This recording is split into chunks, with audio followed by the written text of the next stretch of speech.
Nous avons reçu l'ordre officiel de nous rendre en Russie, et plus précisément en Sibérie.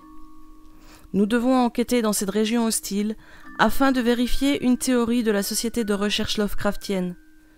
En effet, plusieurs membres pensent qu'il y a en ces lieux une force énorme et obscure qui s'est manifestée 2 fois au cours du siècle passé.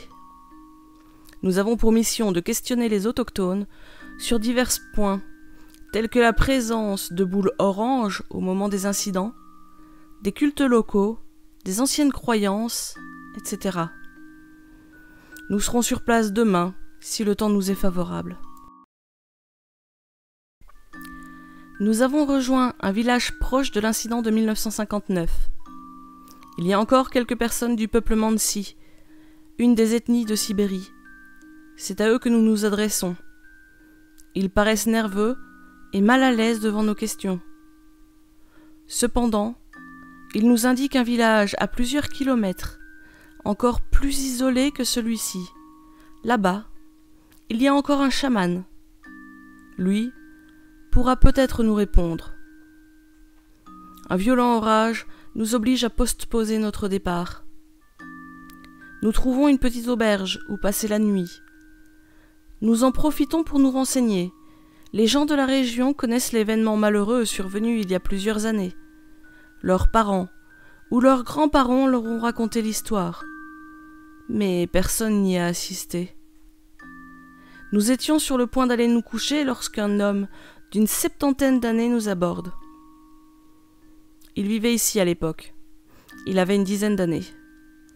Il se souvient de la boule de feu qui a fondu l'air au-dessus du col. Il se rappelle de la peur des adultes. Il se souvient aussi que certaines personnes murmuraient « Sushitsu », ce qui signifie « créature » en russe. Personne ne lui a expliqué ce qui s'était passé. Il a appris, à l'âge adulte, les différentes théories qui circulaient, mais aucune ne lui semblait correspondre avec ce qu'il avait vu. Je suis encore marqué par le récit du vieil homme. Il paraissait ressentir encore de la peur, rien qu'en en parlant.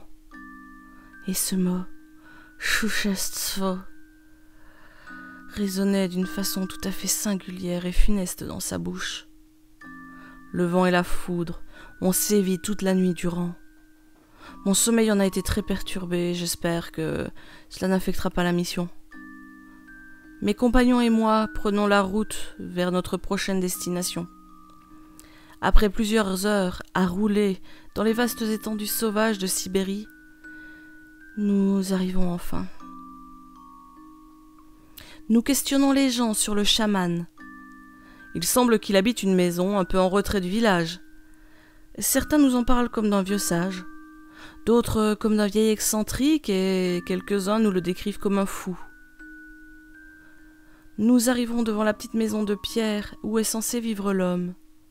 C'est une demeure assez rustique, avec des murs épais et de petites fenêtres. Nous frappons à la porte, et un homme âgé nous ouvre. Il était évident qu'il avait un âge avancé, cependant, il m'était impossible de le mettre dans une tranche d'âge en particulier. Nous lui expliquons la raison de notre venue dans les grandes lignes, sans préciser le but de nos recherches. Pendant une bonne partie de la journée, nous avons parlé des croyances de la région. Une majeure partie de la population est d'obédience orthodoxe. Cependant, il existe encore des personnes, même jeunes, qui croient aux anciennes pratiques chamaniques et même à d'anciens dieux. Il a connaissance d'un culte présent dans plusieurs villages qui vénèrent Svarog, ancien dieu dragon du feu. Nous lui demandons donc ce qu'il pense des boules oranges présentes à chacun des 2 incidents. Il n'a pas d'avis sur la question. Nous lui demandons s'il pourrait s'agir d'une manifestation de Svarog.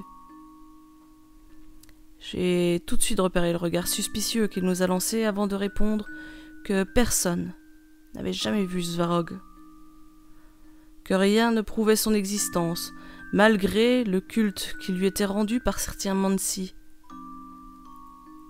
Il nous a d'ailleurs recommandé de ne pas approcher ces gens-là. D'après les rumeurs, ils pratiquaient le sacrifice rituel. Après plusieurs recherches infructueuses, nous finissons par trouver des Mansi qui vouent un culte à Svarog. Sous une fausse identité et un faux prétexte, nous parvenons à infiltrer une de leurs séances d'invocation. Plusieurs danseurs et danseuses nus exécutent des mouvements complexes au rythme des instruments à percussion locaux. Ils tournent et sautent dans des gestes alambiqués mais répétitifs. Au bout de quelques minutes, leur regard change. Il devient vide et fixe. Je comprends rapidement qu'ils sont en transe. Malgré la température ambiante, qui est basse, ils commencent à transpirer. Puis, l'officier du culte leur donne un couteau à chacun. Ils se poignardent, tout en continuant leur gesticulation. Le sang coule et est récupéré dans une coupe. Au milieu des danseurs, le prêtre prend et soulève la coupe. Il prononce des paroles dans une langue qui m'est inconnue. Toute l'assistance se joint au prêtre pour psalmodier. Leurs prières sont saccadées. Leur corps bouge d'avant en arrière dans un mouvement de balancier des plus troublants. Le rythme des corps se calque sur celui des prières. Alors que l'ensemble des participants paraît en transe, j'entends un grondement lointain. Il semble provenir d'un être énorme. Je regarde mes compagnons. Ils l'ont entendu aussi. Je leur fais signe et nous nous éclipsons discrètement. Nous essayons de repérer l'origine du bruit. Difficile avec le vent qui souffle. Après un peu plus d'une heure à travers la forêt sibérienne, nous parvenons près d'une immense caverne. L'entrée fait plusieurs centaines de mètres de haut, peut-être même 1 kilomètre. Après un bref moment d'hésitation, nous entrons, arme au poing, en espérant que cette nouvelle arme soit aussi efficace que ne le pensent nos scientifiques. Heureusement, nous avons des lampes frontales, car l'obscurité de ce lieu est dense. Une odeur de viande en putréfaction, d'humidité et de sang nous parvient. Je réprime ma nausée. Cette puanteur est tout simplement infâme. Un de mes collègues vomit tout son repas, ajoutant une odeur d'acide à cet horrible miasme dans lequel nous baignons. Je m'arrête. Je viens de repérer une activité devant moi. Des créatures sombres, produisant un phénomène de bioluminescence très particulier, nous font face. Nous avons juste le temps de faire feu. Le poison contenu dans les fléchettes les paralyse instantanément, puis les tue en quelques minutes. La détonation de nos armes semble avoir dérangé quelque chose de titanesque. Nous avançons davantage dans les ténèbres. Il y a de nombreuses intersections, mais nous parvenons à repérer le bruit originel au milieu des échos. Les grognements sont assourdissants et amplifiés par la réverbération ambiante. Il est là, le monstre que nous traquons. Svarog, étincelant dans son aura orange. Il est semblable à un dragon sous bien des aspects. 4 paires d'ailes membraneuses gigantesques partent de son dos. Il est couvert d'écailles d'un vert acide aux bords violacés. Sa gueule béante pourrait avaler un homme adulte et de grande taille sans fournir le moindre effort. Un nombre incalculable d'yeux couvre son corps. Pas étonnant qu'il nous repère si rapidement.